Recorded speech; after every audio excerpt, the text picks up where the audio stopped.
The person who values solitude has never been left alone. They have only been left to themselves. Seneca. You're scrolling through your phone at 11 p.m. Everyone seems to be somewhere, with someone, doing something. The group chats you're not in. The silence that fills your apartment like smoke. And you wonder, what's wrong with me? Let me tell you something the ancient Stoics understood 20 centuries ago. Something that will fundamentally change how you see this moment. You're not broken. You're being forged. The truth about loneliness.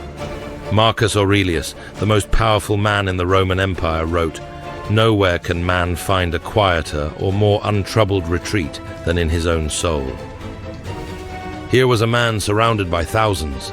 He could summon anyone, and yet he reminded himself that true companionship begins within. The Stoics didn't view loneliness as a problem to be solved. They saw it as a teacher, because here's the truth. The ache you feel isn't caused by your lack of friends. It's caused by your resistance to your current reality. It's the gap between what is and what you think should be. Epictetus taught that we suffer not from events themselves, but from our judgments about those events. You don't suffer because you're alone.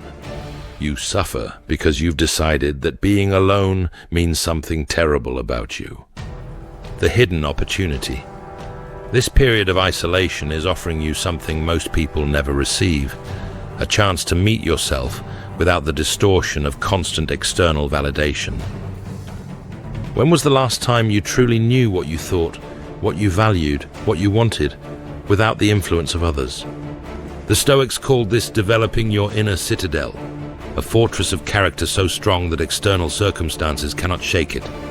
Seneca wrote, "Associate with people who are likely to improve you. Welcome those whom you are capable of improving."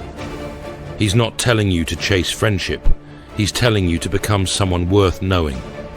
To build yourself into a person of such character that when connections do form, they're based on genuine mutual growth, not desperate need.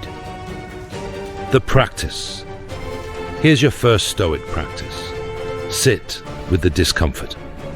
Every time you feel that pang of loneliness, don't reach for your phone. Don't scroll through social media. Instead, ask yourself, what is this feeling trying to teach me?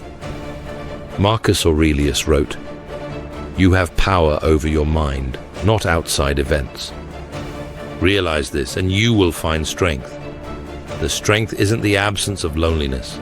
It's the presence of self-mastery. It's knowing that your worth isn't determined by your social calendar. Second practice, become genuinely interesting to yourself. What books have you been meaning to read?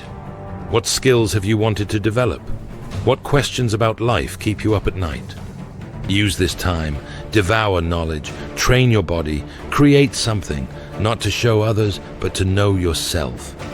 That attracts, not because you're playing games, but because you've done the work of becoming whole within yourself. One true friend who sees you clearly is worth more than 50 shallow connections who know only your surface. Maybe you don't lack friends. Maybe you lack the right friends.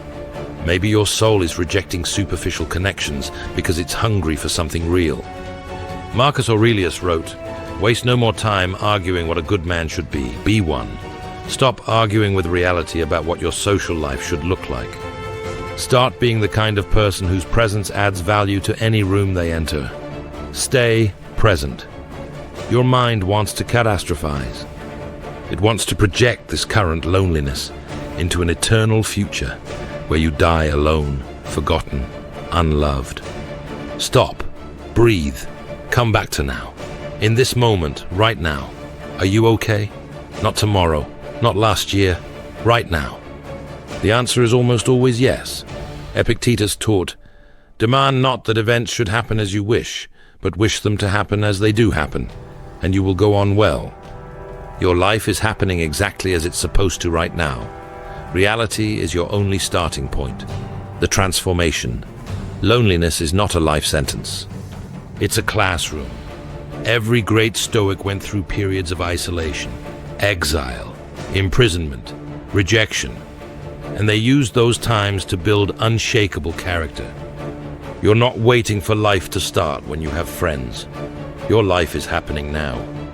The question is, are you wasting it wishing things were different, or are you using it to become who you're meant to be? The friends will come, not because you desperately need them, but because you've become someone worth knowing. Someone with depth, someone with character, someone at peace with themselves. Marcus Aurelius reflected, confine yourself to the present. This is your present, not your forever, your present. So sit with it, learn from it, grow through it. Because on the other side of this, loneliness isn't just friendship. It's freedom. The freedom of knowing your worth isn't given to you by others. It's built by you in moments exactly like this one. That's the Stoic path. Not around the pain, but through it. Not avoiding loneliness, but transforming it into self-knowledge. You're not alone because something's wrong with you. You're alone because you're becoming someone stronger. Trust the process, stay the course, the rest will follow. Epictetus said, first say to yourself what you would be, then do what you have to do. Who do you want to be? Not who do you want others to see. Who do you actually want to become? The paradox. Here's what the Stoics understood. The moment you stop desperately needing others, you become someone others want to be around. Desperation repels, but self-possession, quiet confidence, genuine contentment with your own company.